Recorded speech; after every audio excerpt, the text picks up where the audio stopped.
All right, welcome back to Craft on Tap, growth marketing for RIAs. It took us 5 episodes to figure out the name of our podcast, but here we are. We're doing it. Myself, Stephen Beach, the CEO of Craft Impact, and Faustin Weber, one of our marketing strategists. We're both wearing blue today, so hopefully that's good luck. We did not plan that.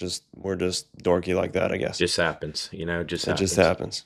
All right, so I was reflecting on that. It took us 5 episodes to figure out the name. But I actually am really proud of us for going about it this way because to me, I struggle with this too, paralysis by analysis. I would have not started this podcast and these recordings till we had the name, in a prior life. And this time around, we just jumped right in and started talking about things that we're familiar with and things that we think would be helpful and educational for advisors. And we were nameless for 4 episodes, and that's okay because I think it's the momentum that we have now is really great, and we wouldn't have had it otherwise. So here we are. Today, we're going to talk about a common question we get from financial advisors when they're considering working with us.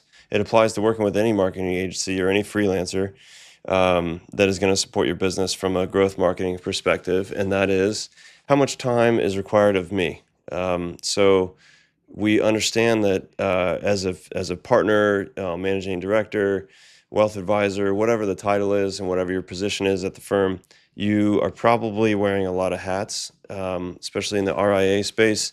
There's more to manage. Just to list a few: office space, compliance, people management, investment management, et cetera, et cetera. So we understand that you're trying to evaluate outsourcing one of these kind of core components of the business in that marketing and business development realm. And you want to know, is it going to be a lot of babysitting, a lot of hand holding? Do I have to come up with all the ideas, or do you guys help with that? Do I have to write? Do I have to execute the plan, or do you guys do that? And so on and so forth. So yeah, let's jump in. Faustin, if I was a advisor and I'm asking you that question, where do you start? Yeah, please just kind of walk us through. Yeah, thanks, Stephen. So I would say that question comes a lot of times from a little bit of like post-traumatic stress disorder on working with past agencies who don't understand the complexities of the financial services industry, right? Like working with people who are trying to talk about some of these complex topics, everything from like equity compensation to market volatility, and they don't fully understand even what they're writing. And so you're outsourcing your marketing to them, right? And you're investing this money on a month to month basis. And then you're having to go back and essentially rewrite the content that they put in front of you. And so, first of all, I just want to say I can empathize with anyone watching this who that has had that experience. And we try, I mean, our approach is completely different than that, right? So I would say we start off with our client, a new partnership, where we will require the champions or the decision makers for your firm, usually a number of managing partners who have any sort of influence over what the messaging of your marketing collateral should be or what the focus of the overall business should be. And we require a few 1 hour workshops to work on the messaging and to work on like our entire audit that we do at the beginning of our relationship. So we have a few workshops at the beginning, and then what we normally do is we send updates frequently after each of the workshops to kind of share with the partners, our progress, and then we would normally go into like a week cadence of 1 hour each, like 1 hour recurring meeting. That then would space out once we got really comfortable, a nice drumbeat, a nice partnership where everyone felt like, hey, we're producing a lot, we're making progress in our overall goals. We'd shift to twice a month. And then as you experience, you may not experience this with all vendors, but we really focus on giving progress updates on a week-to-week basis if we're not meeting that week especially, and kind of giving a progress like on all the different deliverables that we're working on, and so that you have an understanding, have an idea of what we're doing.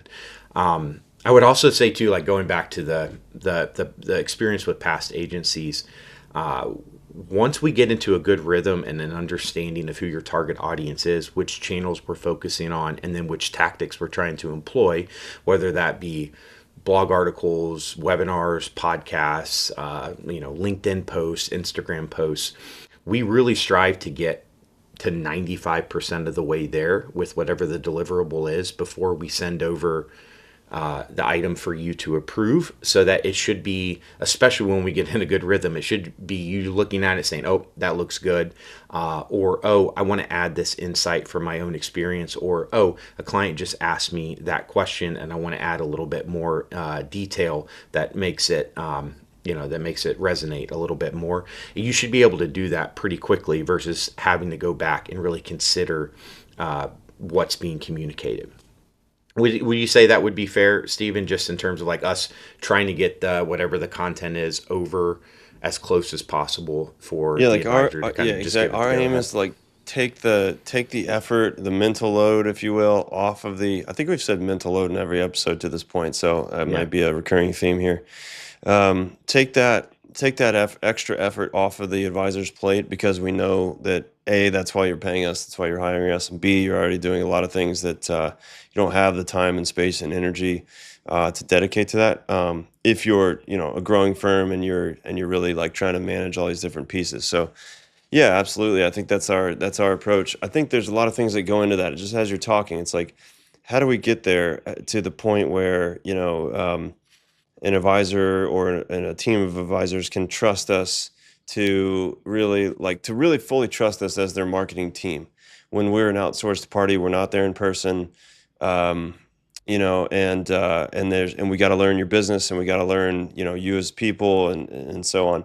So I do think it's kind of leading up to this, to the point where it's less and less time required of you. I think there's a lot of things that need to be in place that we've found over the years, that I would encourage everybody to think about for their other, freelancers or agencies or any other vendors you're working with, right?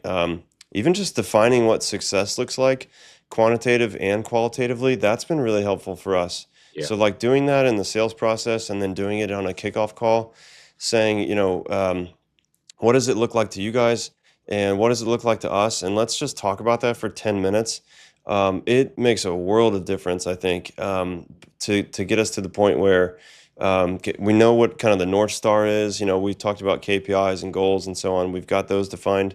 But then also just, yeah, qualitatively, um, what does it look like? Does it even something really simple? Like, we just had a client tell us, to him, part of what success looks like is if he's mowing his grass on a Saturday and he comes up with a good marketing idea or something he wants to include in the next newsletter, like having an easy, quick place where he can throw that down, Yeah. toss it towards us, and then we will be responsible for bringing it up on the next call and talking about it if it's worth talking about. Even just something like that, he's like, that would be amazing. That would be amazing. So it's like, oh yeah, okay, we could do that. And now we know, right? Before we just didn't really like, we just weren't as dialed in on that. So yeah, I think there's some things that go into play. And then you mentioned like champions of, who can be kind of who's our kind of main point of contact, because what will happen is, you have 3, 4, 5, 6, 7 stakeholders, you could call them, different partners or different advisors or subject matter experts that we need to pull from, to execute on a plan. And that is great, but there can also be too many cooks in the kitchen, right? So I think it's key to kind of like just define what those roles are as well. Again, ahead of time would be the most productive, and that allows us to be really efficient with our time, together. So I think, regardless if you work with us or with anybody else, the same concept applies. Kind of defining what success looks like, and then defining what the roles are, who we're going to interface with, who our liaison is, and then also who's the ultimate decision maker on something like website copy, because everybody's website's kind of their baby, right? So it's like, we're not. It can be hard to. It can be hard to get consensus if there's 5, 6 voices in the room. So at some point, somebody, we need to go to say, all right, let's move forward with this final answer. Like, somebody give us a stamp of approval here so we can keep going. So I think, yeah, those are the only things I would add to what you said.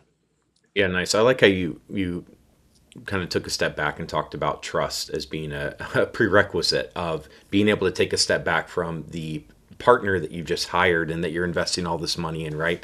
That is a really important component, and I think our best relationships are the ones where we can get into an asynchronous rhythm through like something like Slack or Teams, right? Where we can plug into what you're already using.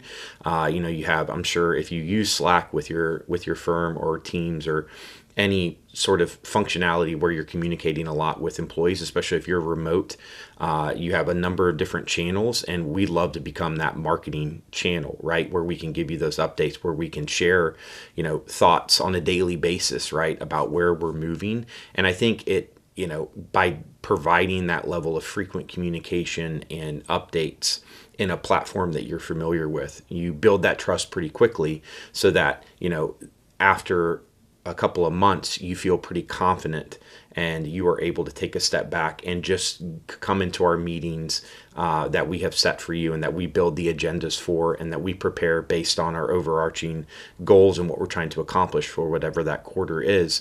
You feel good about going into that meeting, knowing it's going to be productive, knowing that you've received updates in Slack or in Teams or on email for the different ins and outs of what's happening, and that you can really just focus in and compartmentalize marketing into that time each week. And so we kind of meet the advisors, whatever works best for them. Sometimes, let's say it's an hour call on a weekly basis, the advisors will like to use some of that time to just review items live on the call, and we'll make edits and updates and everything there. Some advisors prefer to talk more strategically about different items and use that time in that way, and then they would prefer to review asynchronously. So we're able to meet the advisors, I think, in that time. And then over time, as you mentioned, Stephen, if we are able, I remember starting off with one client where they wanted to bring 8 people into every marketing call. And that nice. Eight decision makers who were What can go wrong? yeah, right. And that was great. And we, were able to manage that a little bit. And then we ended up talking with the managing partner at the firm, and we were able to whittle it down to one person making the marketing decisions. And from that point forward, it just saved everybody so much more time, and we were able to be so much more productive in our movement forward. So sometimes there's a little bit of a period where we're trying to figure out what that best working relationship is, but over time, we save you the time, no pun intended, and we're able to put everything into action. Yeah. EOS uses a phrase delegate and elevate, right? That's what that would be. So it's like doing the work internally with your firm to figure out, who is our champion for marketing, who's going to be the main liaison with craft. Again, same thing applies if you're going to hire a freelancer or another agency. I think you brought up some good points too about the channels, like communication channels. What does it look like on a daily? Is there a daily touch point? Because I talk with a lot of people too who've been, I don't want to use the word scammed, but definitely, screwed over. Hopefully that's Yeah. like PG enough for LinkedIn. But especially by like SEO agencies or just agencies from outside of the space who they haven't had the experience with compliance or the jargon or Yeah. they're used to making promissory statements because they're in marketing, and you can't do that in financial services, obviously.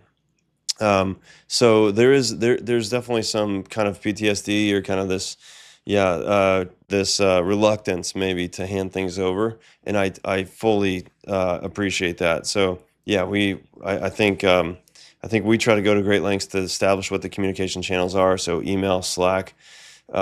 Email and Slack are by far the most common, and then a weekly call. If not weekly for our smaller clients, it's every other week, where you have touch points. It's kind of like, okay, what did we work on?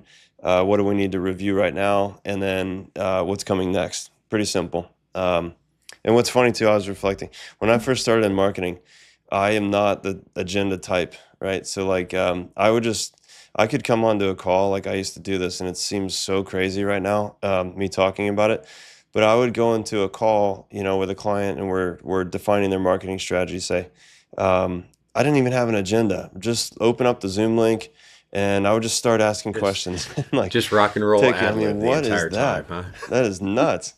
Think about that. It's crazy. That is like so frightening to me to even think about, right? Yeah. So completely the opposite. You Yeah. just go in there and rock it and just have a Yeah. conversation. I think, why I bring that, I think we've come a long way.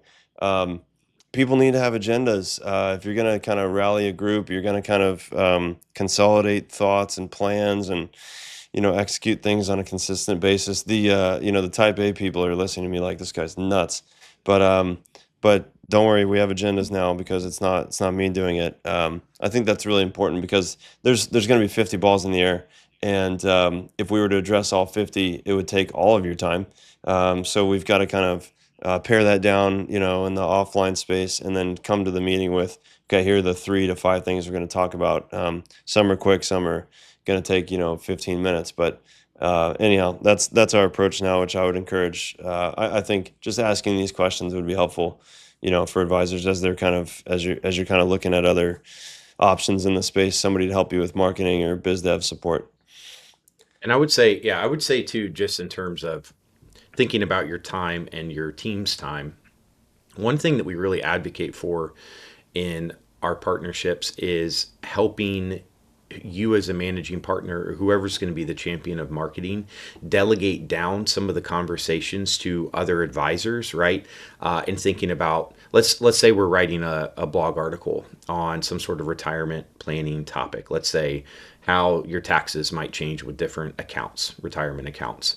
One thing that we really advocate for is like, okay, who on the team can we potentially elevate to be the author of this blog post or this series of LinkedIn posts, and then who can we meet with, right? So a lot of times the advisor that we're working with on these recurring marketing meetings will say, oh, well, I want to pick him, a new wealth advisor. We really want to get his content out there to our current clients, or we want to elevate him and share, showcase his specific expertise as it comes to this retirement planning topic.